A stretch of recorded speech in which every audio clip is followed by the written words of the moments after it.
Today on Landline, traditional fire burns from helicopters. The helicopter is an ideal machine for that. You can get from A to B really quickly and get an efficient job done fast. Genomics, the quiet revolution in agriculture.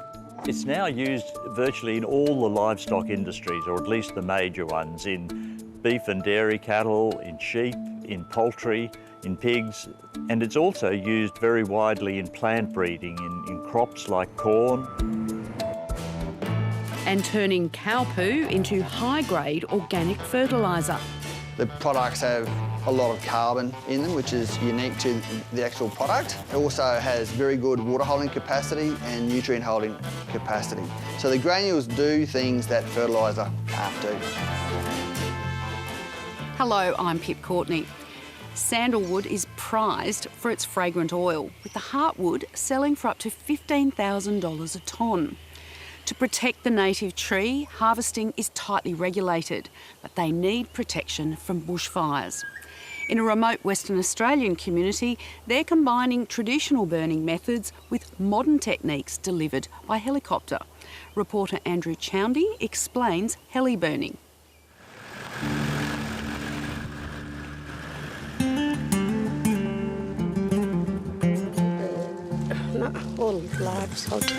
On the edge of the Great Victorian Desert, Cosmo Newbury is alive with activity.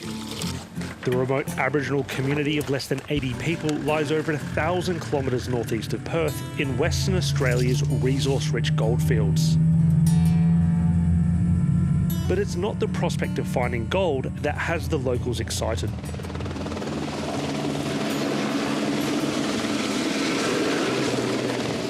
For the first time, the Yilka Rangers are using a relatively new concept in land management that's becoming increasingly popular: heli burning. It's not to unlock, it's to protect sections of bushland that have sandalwood. So we want to make sure that we're on top of protecting them before wild bushfires in summer end up going through and burning them, because once they get burned, they're pretty useless. Cosmo Newbury sits on Yilka country, more than 12,000 square kilometres of scrub ground thick with spinifex, mulga and lucrative sandalwood trees.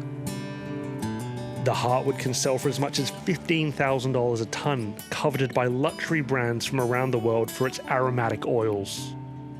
It's quite expensive and it's sold in the perfume markets of France and New York, places like that. Yeah, so it's worth a lot of money. But with concerns wild sandalwood is in decline, how much can be harvested is tightly regulated. We don't pull every legal tree, we always do the second tree, so we always skip one to make sure that you have elder sandalwood trees left to seed. On Yilka country, the rangers can remove up to 60 tonnes from the land each year. But caps on harvesting are only one way they ensure the plant survives. Sandalwood only grows where the mulga is, and so we need to protect the mulga and the sandalwood. For generations, rangers have been using ground burns to protect parcels of trees. But heli burning allows them to reach more remote parts of the country. The helicopter is an ideal machine for that. You can get from A to B really quickly and get an efficient job done fast.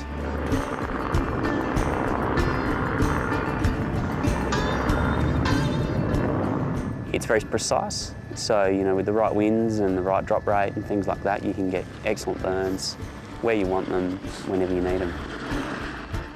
So, what you got? This is the machine for the helicopter. So inside here, these are your capsules, and inside here are little crystals.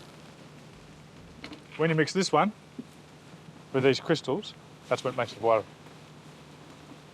What this machine does is it does that for us safely in the helicopter. That's all it does. It doesn't do anything else. That's its whole job, is to mix this stuff with that stuff in the helicopter in a way that keeps us safe.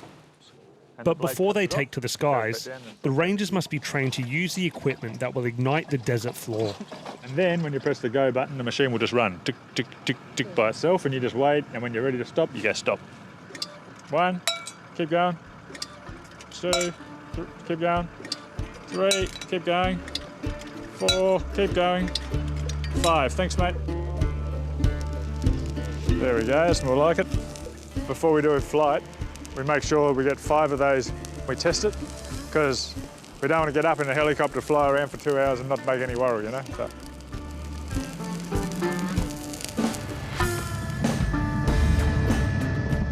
The incendiary device is mounted on the backseat of the chopper and operated by a ranger controlling the rate at which tabs are dropped onto the land. Doing in a matter of hours, a job that used to take weeks.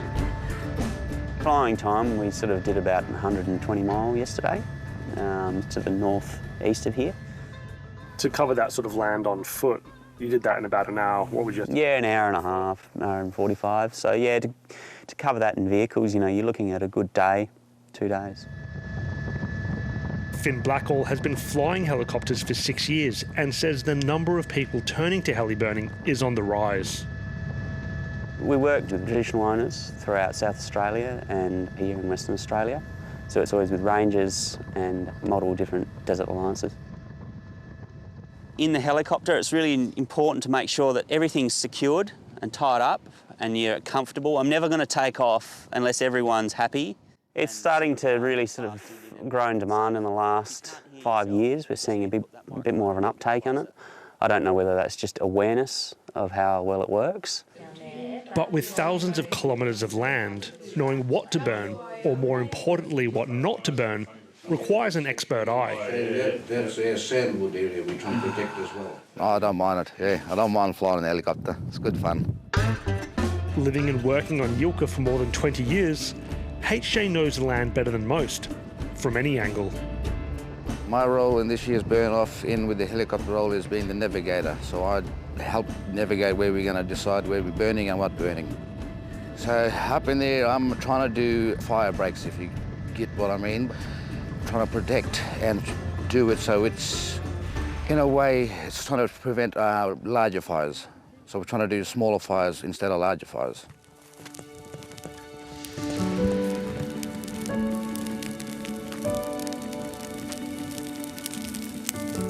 The introduction of new technology doesn't mean the rangers are turning away from traditional methods.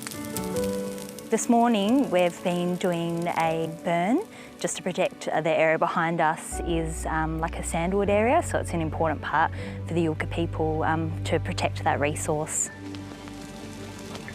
While rangers up above create fire breaks across a sea of spinifex, those on the ground are carrying out more precise cool burns. Because sandalwood is a parasite, they'll need another tree to grow, so we'll generally find them in the mulga areas. So this is sort of like a bit of a thicket with mulga and sandalwood. So today we're sort of burning along the side to create a bit of a fire break to stop if there's big wildfire during summer, that it will hopefully stop here and not burn out all that area. The work around these valuable sites is more surgical than the aerial burns taking place overhead. Well, it's important that you must do the ground burning to make sure that fires don't access areas of mulga. You can do helicopter burning in areas where it's open spinifex country and not much mulga around, but in cases of protecting sandalwood, we must do that by on the ground burning, not by helicopter.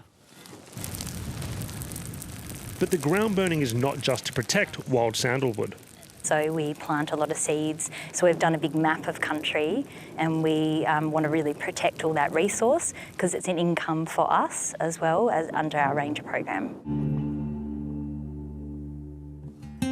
This plot was harvested about 3 years ago and is currently undergoing revegetation. Seeds are traditionally spread by small native animals who hoard and bury them like squirrels. But with the number of native fauna in the region on the decline, cultivation here is being done by hand. Every legal tree that we pull out of sandalwood, we plant 20 seeds. So we are actually doing it by human control, not by mammal control, and making sure that tree will be replaced. So this area, we wouldn't wait 50 years to come here. It can be done probably in another 20 years' time, come back to this plot, yeah, and do another harvest. The hope here is that by taking a sustainable and proactive approach, the rangers can stop the decline of native sandalwood trees and protect the resource well into the future. I got no more seeds. Canola is in flower, turning Australia's grain-growing regions into paddocks of gold, especially in Western Australia, where half our canola is grown. This versatile oilseed, also known as rapeseed, originated in Canada. Former Landline reporter Prue Adams went all the way there to meet a scientist who helped make canola what it is today.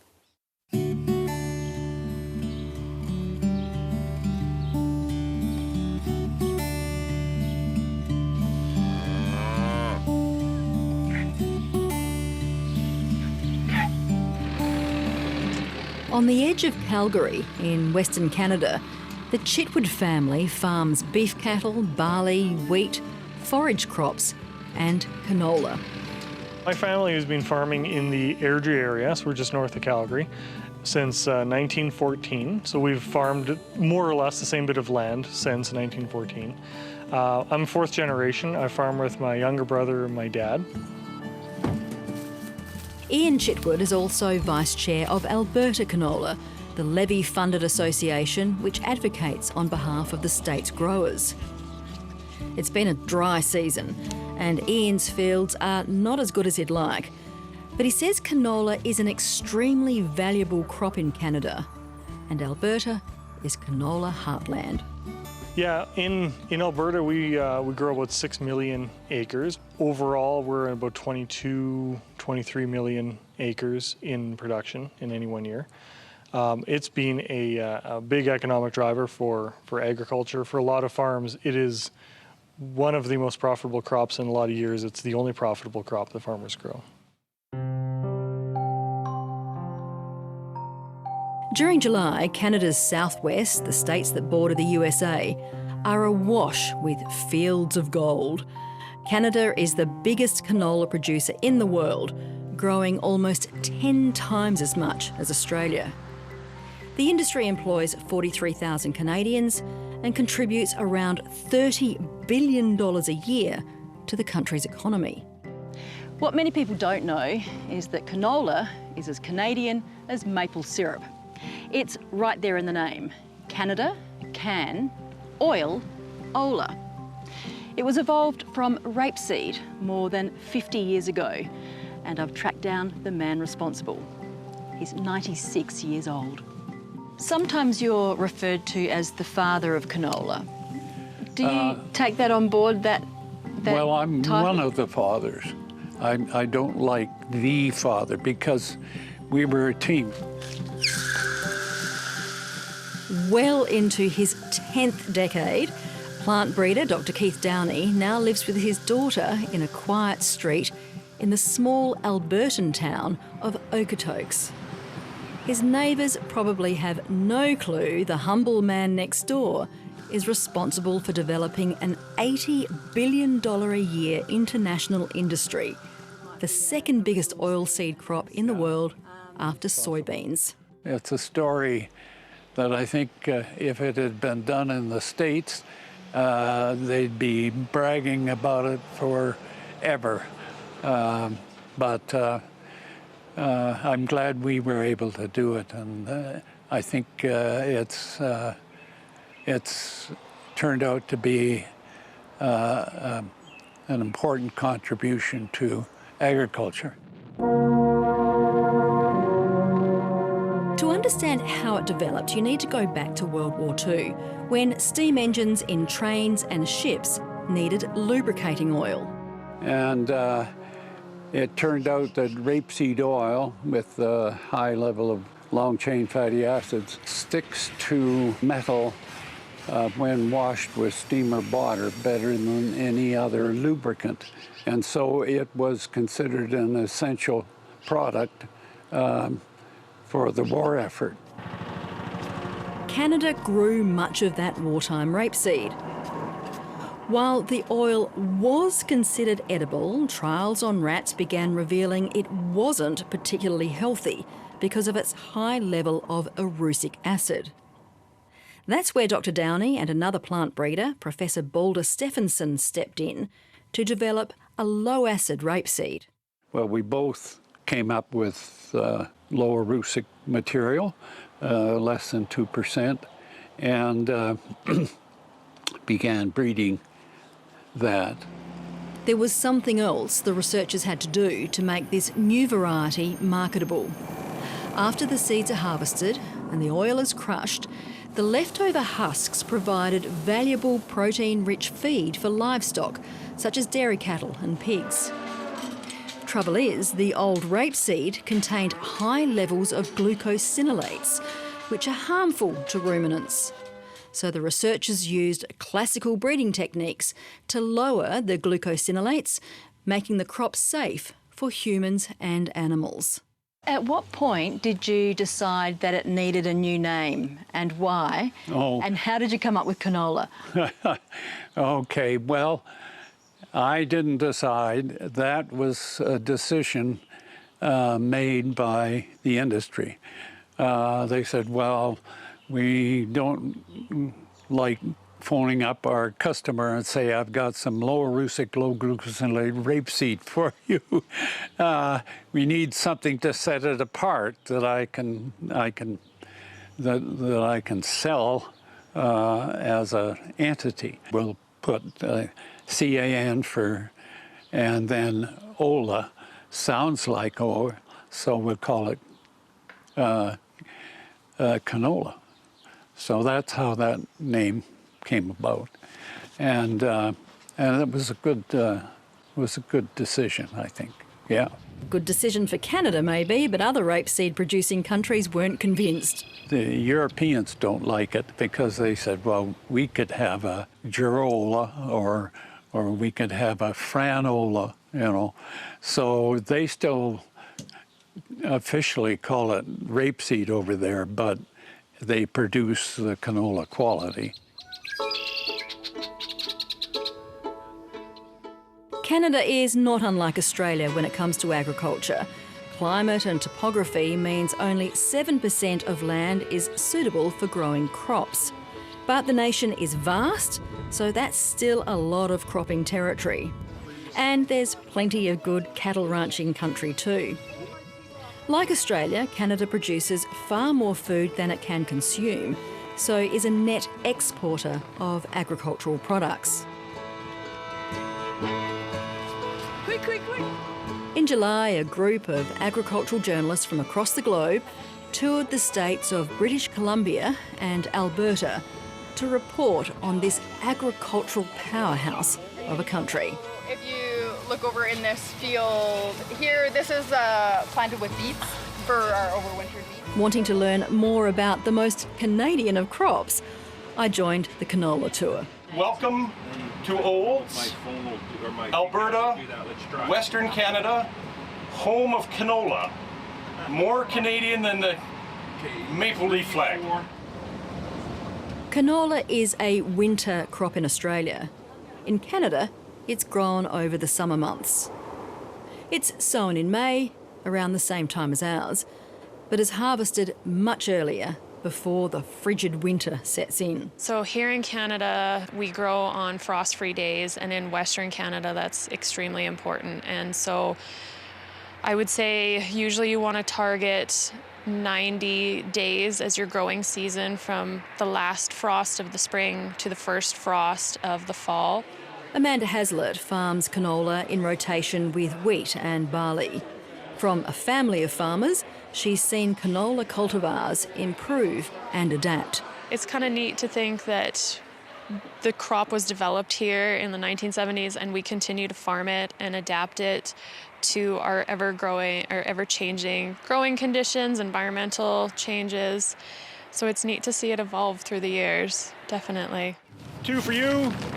Proceed to your right. Disease is always a concern though. Something called clubroot can destroy a canola crop. So to stop disease from spreading from one field to the next, visitors must wear disposable booties. So our major issues traditionally have been blackleg and sclerotinia, but in 2003 we saw the appearance of clubroot, and that became a significant issue. We've probably got over 4,000 to 5,000 fields in Alberta that now have clubroot. But again, our saving grace has been the development of resistant varieties. And Dr. Kelly Turkington is a plant pathologist at Lacombe Research Centre. He says there's a fair bit of scientific collaboration between our two countries. You know, I've been down to Australia on 3 occasions in a number of states. Some people have told me that I've visited more of Australia than an Australian has. If you seed the 15th of May here, you shouldn't have yellow flowers before Calgary Stampede, which is in another week. Canola has evolved over the decades, and there are now more than 100 cultivars registered for planting in Canada, with attributes ranging from high oil content to efficient disease resistance and reduced pod shattering. Grower Ian Chitwood would like to see more heat and drought tolerance built in too. One of the biggest issues that we have as producers is dealing with a warmer climate as a result of climate change. And so what we're seeing is we're seeing more heat earlier on in the canola growing season. So in Western Canada, what we're seeing is we're seeing heat blast. This is something we didn't see 15, 20 years ago. Herbicide-resistant kochia is becoming a significant issue in Western Canadian agriculture. Herbicide resistance in general is becoming an issue in Western Canadian agriculture. Researcher Brianne Titterman has actually turned to Australian-invented harvest weed seed destroyers in a bid to find solutions for weed control. So we've done preliminary work running some of our weed species through the mills to look at how well those mills work in terms of weed seed kill. We've done field studies with our original toe-behind Harrington seed destructor. Across Alberta, Ontario and Saskatchewan, the harvesters have been at full tilt these last few weeks. The yellow flowers are long gone, and farmers are rushing to get the tiny dark seeds into silos before the fields are blanketed in snow. Every Canadian canola season is a race against time and the elements. But none of this enterprise would have been possible without the diligent work of a couple of determined and passionate agricultural scientists. Somebody very early in my career asked me what my objectives were. And without even thinking, I said I'd like to make a lasting contribution to Canadian agriculture. And so it's not very often that an individual can say that he's achieved his objective in spades.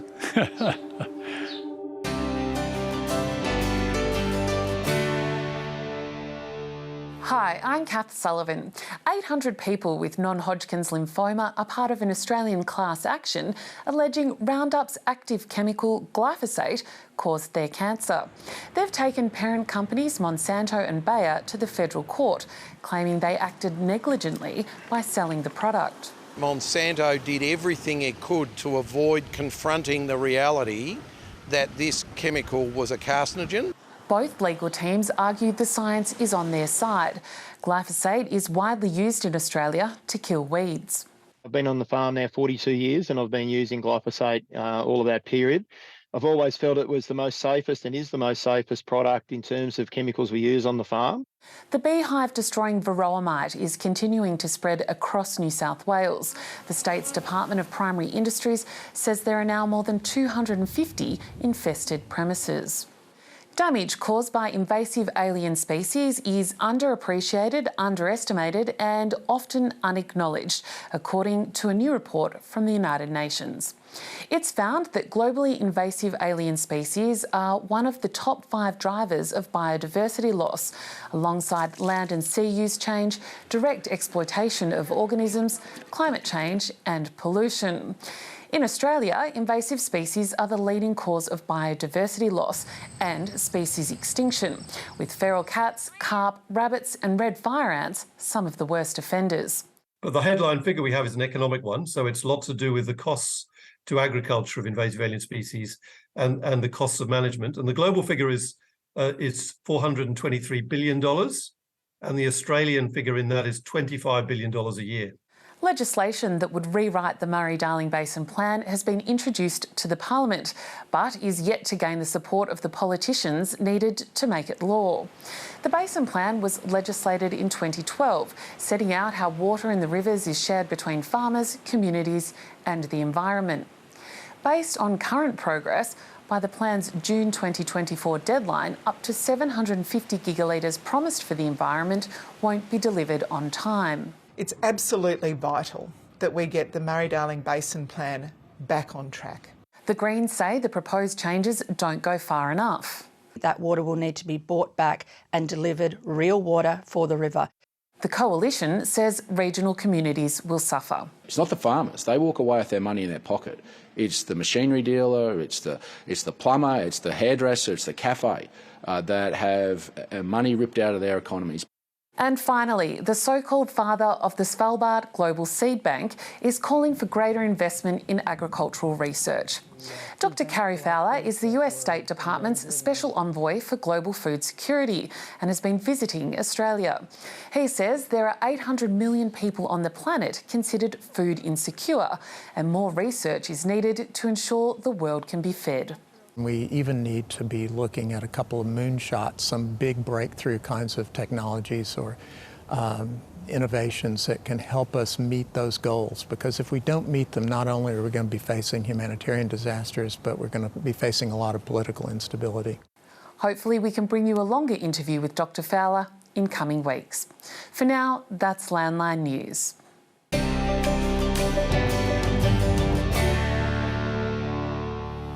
We probably all remember a little bit about genetics from our school days. But how many of us know anything about genomics?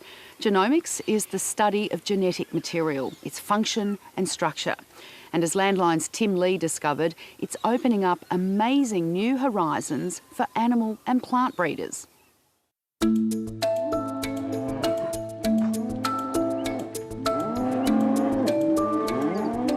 There are about 1.4 million dairy cows in Australia, but few herds can rival this one. These are 600 of the Gelbart family's 1,000-strong milking herd, grazing happily on lush pastures at Leongatha South, Victoria. And this cow, officially ranked as Australia's most sustainable dairy cow, outshines them all. Looking at her, she is a sustainable, profitable cow. She's producing a lot of milk, I think 900 kilograms of milk solids in her second lactation. She's getting pregnant to first service every year. She's never had mastitis. She's just a healthy, fertile, productive cow. To emphasise the point, cow 4116 has just had twins, a bull and a heifer calf. The cow hadn't caught Tim's eye until recent genomic testing highlighted that she's exceptional. In essence, an environmentally friendly green cow. She's using the same amount of carbon as another cow and probably emitting the same amount of methane, but she is producing a lot more milk. So the actual carbon footprint of every litre of milk she produces is much less than one of her herd mates that might produce less but take the same amount of effort and resources to produce less milk. So that's how the sustainability index really works. The National Sustainability Index measures the feed efficiency of cows, the crucial ability to convert grass and fodder into milk. Now that genomic testing has become affordable, it can reveal a host of previously unseen, often unmeasurable traits. The most important use so far in agriculture is in selection of better breeding stock so that we can make the animals and plants better for farmers to use. So what is genomics? Genomics is the use of genetic markers from DNA when you match that with things that you measure in either plants or animals. So what you need to have is a large number of individuals where you have both the measurements that you're interested in and also the genetic markers. You bring those together and you come up with, if you like, a kind of key that gives you the way that you can predict animals or plants where you don't have the measurements. Different cattle breeds have different traits, for example, some more desirable than others.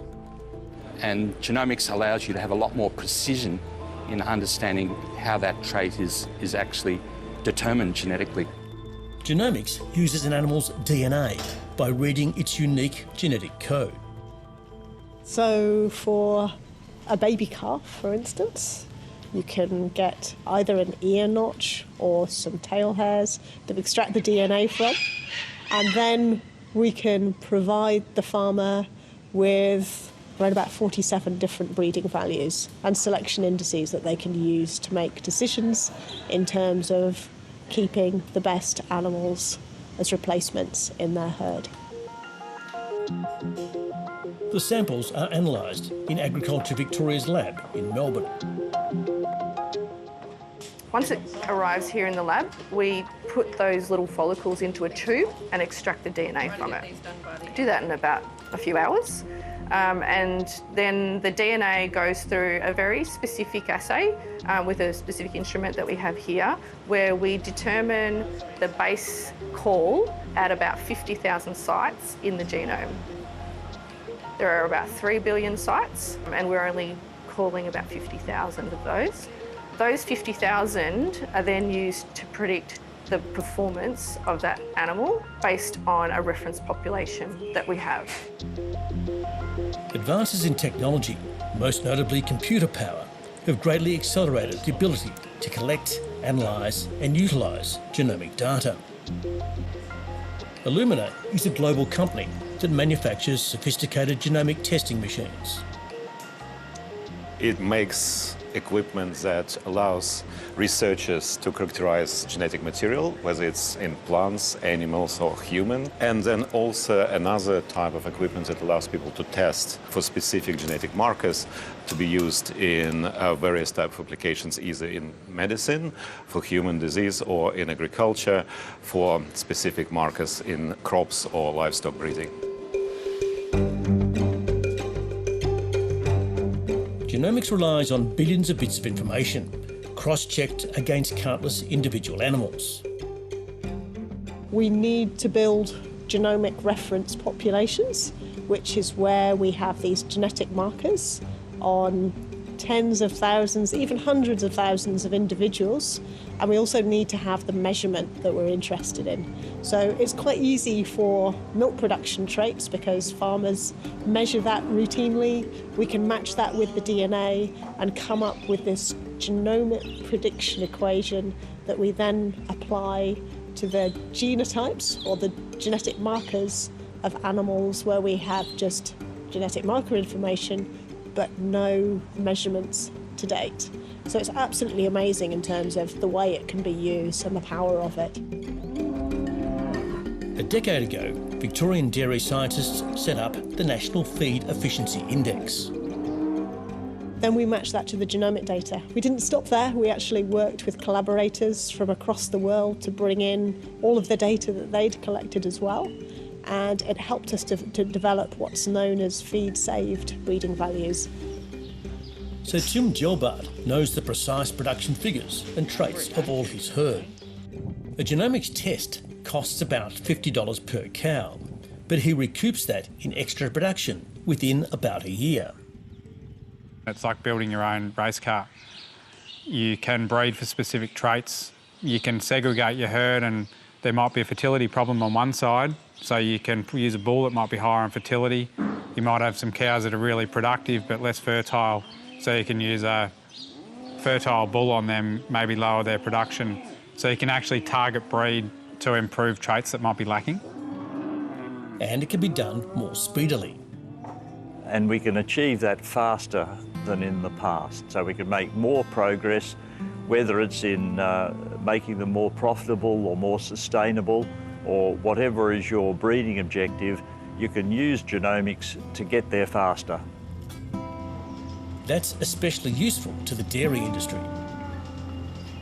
So for dairy farming, there's a particular problem in that only cows produce milk, but It's in the bulls that you have the opportunity to make a lot of selection decisions. So traditionally, the way bulls were evaluated was to produce 50 or 100 daughters from each bull and see which bulls gave you the best daughters. This was a very good method of doing it, but it was very slow because by the time you knew that he was a good bull, he was about 6 years old. But by looking at his DNA now, we can tell he's a good bull or not when he's born.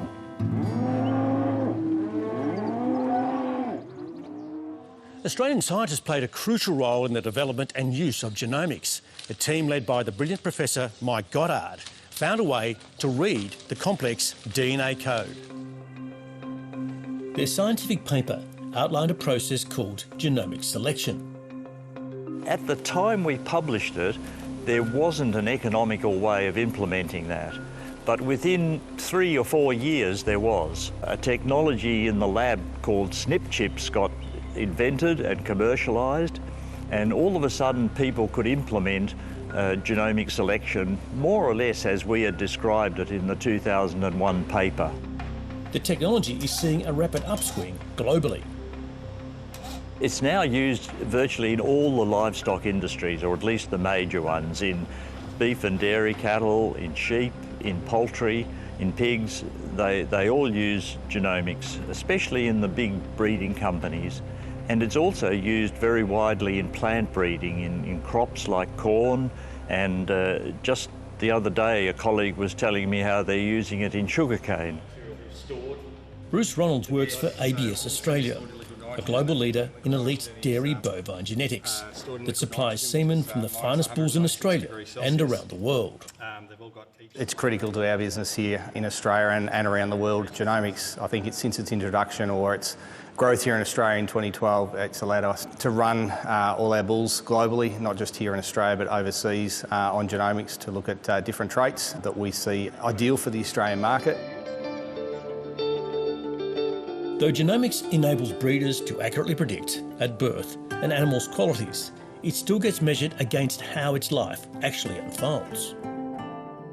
We can't forget that we need that for genomics and reliability, so without the actual physical evaluations of animals, genomics doesn't work. Genomics offers countless possibilities, especially in human health and agriculture, a prominent theme at the 23rd World Congress of Genetics and Genomics Conference, recently held in Melbourne. With genomics, we can accelerate the cycle to look at more complex traits to make agriculture both more productive and more sustainable. And that's the biggest promise of genomics. Artificial intelligence is speeding up the process, and it's spreading rapidly. From conserving endangered species through to Australia's wool industry, using genomics to try to breed sheep that are naturally resistant to fly strike. Or scientists in the Netherlands beginning to develop cows that emit very little methane gas. And genetics companies selecting bulls that are naturally hornless, meaning farmers don't have to use the contentious practice of dehorning.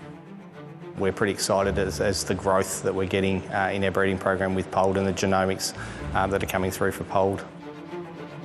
With the planet's diminishing resources, a warming climate and a surging global population, genomics will be increasingly important. Well, we've got to be breeding plants and animals that are going to be able to cope with that change. So I think it's pretty vital. Genomic selection is just one technology that could help in that. We need to throw all the technology that we can at improving food production so that we can feed the world without doing irreparable damage to the planet. So it's a really exciting time to be in this space, and I think the sky's the limit. It's mind-boggling in terms of its impact.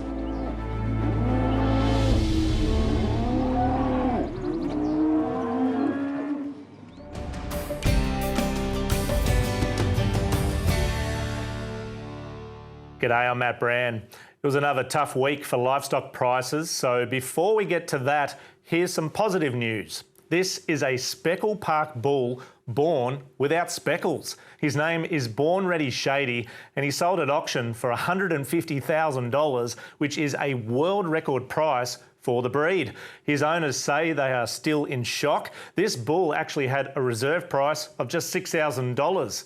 He was bought by the Ivory Down stud in Queensland. In the sale yards this week, there was a significant drop in numbers and some prices improved, although the Weather Bureau's spring outlook for warmer and drier conditions means there's not much appetite from the restockers at the moment. Abattoirs are working hard though, processing over 127,000 head in a week. That's the highest slaughter rate since 2020. Meat and Livestock Australia launched its Spring Lamb campaign during the week. Lamb chops, the perfect way to entertain this spring. There's a lot of pressure on this campaign to boost consumption because Australia is on track to produce a record amount of lamb meat this year. And it might not feel like it, but the price of lamb is falling. The latest retail data shows lamb meat has dropped 7.3% in value over the last 12 months. But that is nothing compared to the fall in livestock prices. The trade lamb indicator is down nearly 60% year on year, the mutton indicator down nearly 75%. I'm told there were a lot of ewes at Dubbo this week, which sold for under $10 a head. China's slowing economy is being felt in the wool industry. The biggest losses this week were at the finer end. Meanwhile, the National Commodities Forecaster, ABARES, is predicting Australia's winter crop production will be a bit over 45 million tonnes this season, which is down 34% from last year's record crop.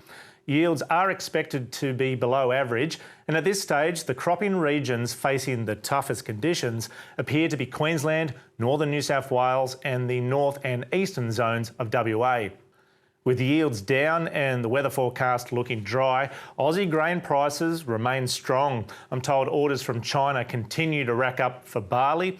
The drought in Canada is getting worse and there have been more attacks on ports in Ukraine, but Chicago futures had a fairly steady week. And finally, to some sweet news for Aussie cane growers. The Aussie sugar price has gone beyond $900 a tonne for the first time. And the first shipment of sugar to the UK under the new free trade agreement arrived in London this week. It is the first tariff-free Aussie sugar ship to go up the River Thames in 50 years.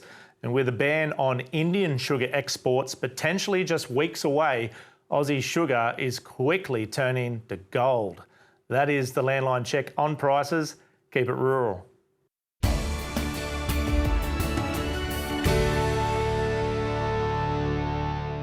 Hello, I'm Courtney Wilson and we're in Theodore in central Queensland. Next week on Landline, a new approach to building the ag industry. The Gap Year program finding the next generation of farmers. As Landline reported last week, Australian farmers rely on mainly imported mineral fertilisers to produce food. But a Queensland feedlot has taken what it has a lot of, manure, and turned it into an organic, granular fertiliser. In Australian Organics Month, Landline's Helena Bachkovsky pulled on her gumboots to find out more.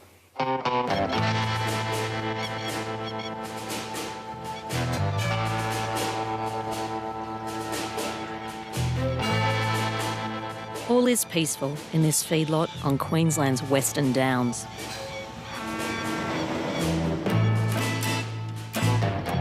Just a lot of cattle, doing what they do best.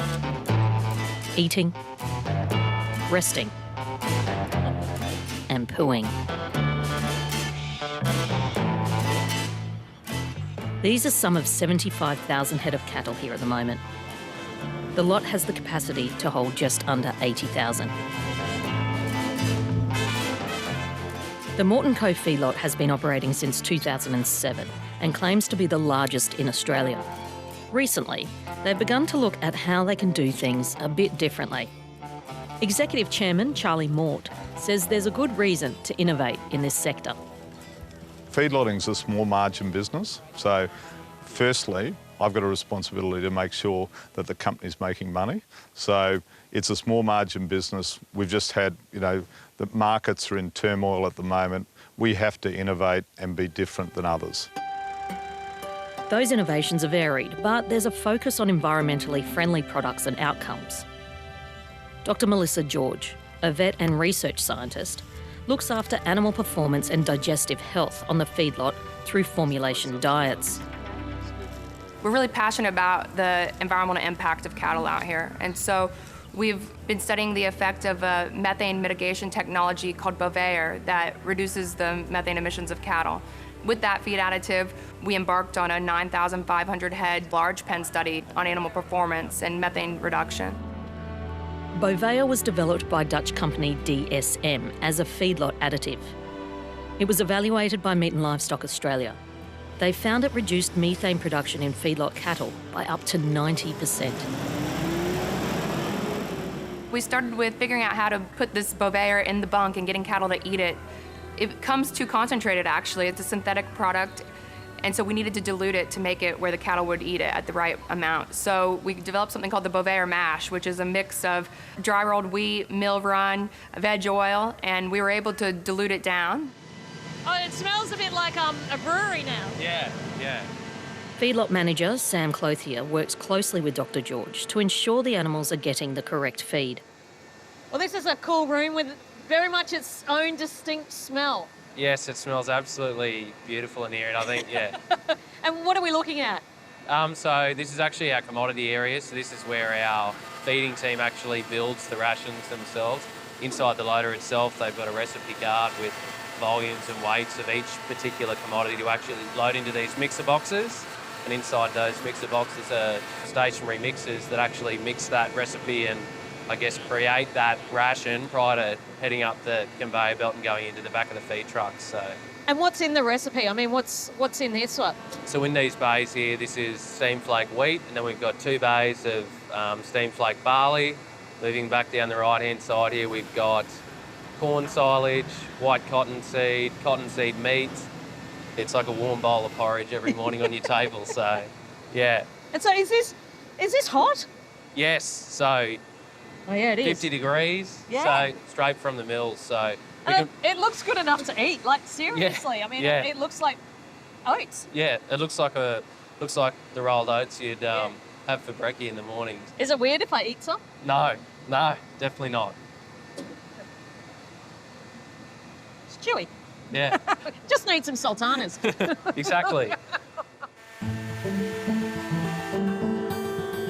With all that food, it inevitably results in a lot of manure. This feedlot alone produces close to 100,000 tonnes of manure a year, which is usually regarded as a waste product. Well, one of the problems in a feedlot is you've got to manage the manure, you've got regulatory issues that you've got to manage, and in a dry time, your manure has really only got a market 40 kilometres around the feedlot.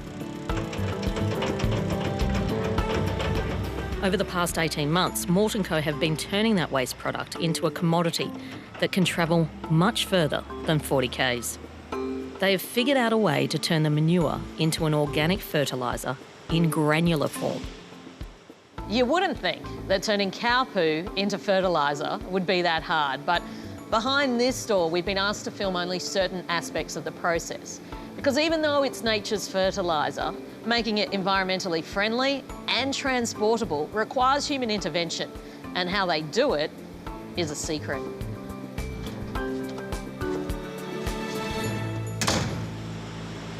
It's a hard process, like we're still learning. It's not easy. You've got to dry the product out to get it to the right dry matter. It's expensive. We've spent a lot of money on the whole process, so it's been difficult. So we're only just getting there now. Helping them get there is Kyle Merritt. He heads the research and development arm of the company. The whole process took around 4 years, and that's pretty quick given the complexity of the factory we have at the moment, which is the first in Australia. Starting off with a pilot plant that was doing 10 kg batches and then moving into a factory that does 5 tonne an hour. Why would you want to take compost and turn it into a granule? There's plenty of pellets on the market. It's another thing to go into a granule.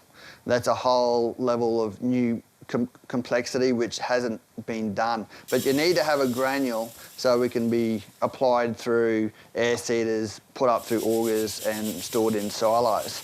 There are other companies in the US doing a similar thing, but we've taken a slightly different tangent on where the products fit in our agronomic program. The products have a lot of carbon in them, which is unique to the actual product.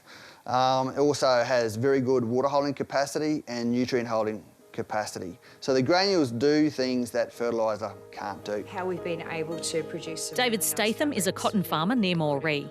He's serious about producing environmentally friendly cotton. Mr Statham, a relative of Charlie Mort's, has been in business with him before and is about to start trialling Mort & Co.'s organic granular fertiliser on his crops. We're doing replicated trials in regards to changing our rates of starter fertiliser and our nitrogen fertiliser, applying this with it against some controls, and we're doing a lot of broadacre stuff as well on a larger scale.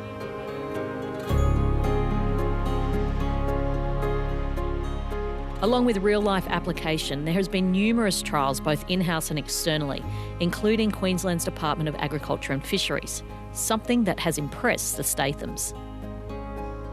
Been tremendously impressed with how much research and development's gone into the product over the last 3 years, and the research, all the data I've seen, the presentations I've seen have been very, very impressive. And you get a lot of snake oil companies in this industry, and I haven't seen any better data on a new product than this.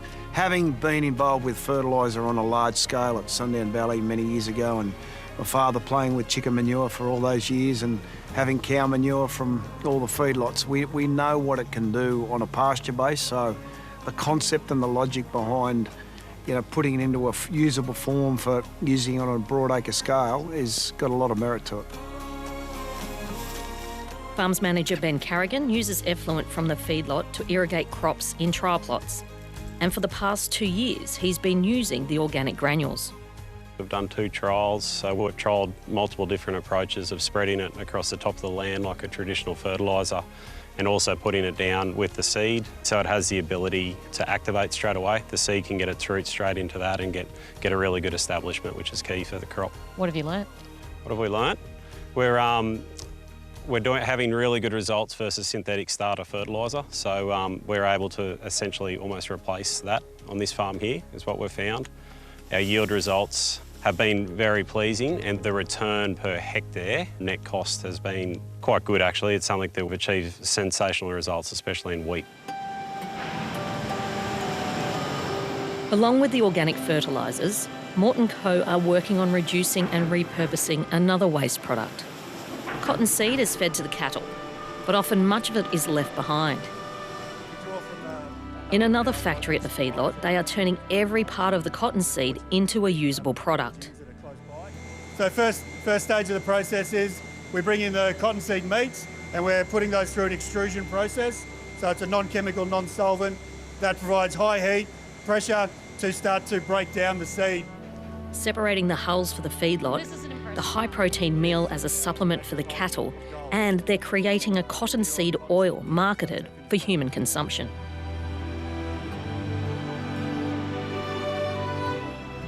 No government funding has gone into Mort & Co.'s environmental commitment. According to Charlie Mort, the operation has been running at a loss for the last 18 months. How much is this trial and error? Look, I mean, I've got shareholders watching this, so there's been a bit of trial and a bit of error. But look, it's starting to work. We'll get there in the end. How costly are we talking? Look, the plant, it's been running at a loss every month for 18 months now, so I think we might break even next month. So what keeps you going? Well, we've got to keep going. So we've got a lot of people involved in the business, so businesses have to keep going, innovating, so that they stay relevant. They have even more expansion plans on the drawing board. The other projects that we're looking at the moment is around N efficiency.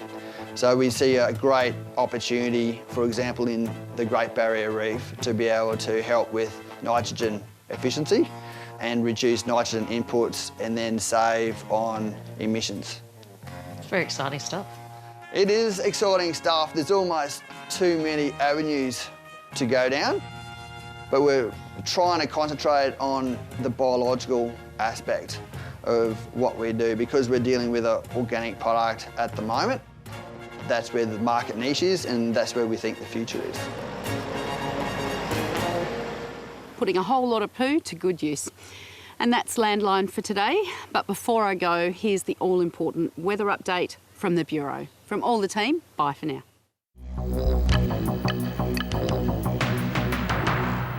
G'day, Sarah from the Bureau with your weekly weather wrap for Sunday the 10th of September. Last week's rainfall was mainly confined to the far south and east, with troughs bringing damaging winds to the southeast and severe storms to the east. However, this morning, a chilly start with widespread frosts and sub-zero temperatures across inland parts of southeastern Australia, and a few light showers about the far southeast and tropical Queensland coast in an onshore flow. Moving into the week, unfortunately, not a lot of rainfall on the cards, as high pressure dominates, apart from WA on Wednesday and temperatures rising in the south. But tomorrow, more frosts inland for the southeast, otherwise settled and clear for the majority as that high dominates, apart from those showers about the east coast in an onshore flow and also across Tasmania. Warm to hot for southern WA. On Tuesday, the warming trend starts to spill into southeastern Australia, with a few showers and the chance of dry lightning for southern WA. Generally dry elsewhere, with showers about the east coast and Tasmania too. On Wednesday, a strong front pushes in from the west, bringing gusty winds, showers and the risk of severe thunderstorms, and maximum temperatures 6 to 10 degrees above average right across southern Australia to the east of that front. More onshore showers for the east coast. The front will slip southeast during Thursday with fine, clear and sunny weather for the majority. Temperatures continuing to build across the south with an expected decline in soil moisture reserves. For Friday, more of the same with warm weather across the southeast. Cooler with showers for southwest WA and showers easing and becoming more isolated about the tropical Queensland coast. And that's it for your weekly weather wrap. We'll see you again next time. Bye for now.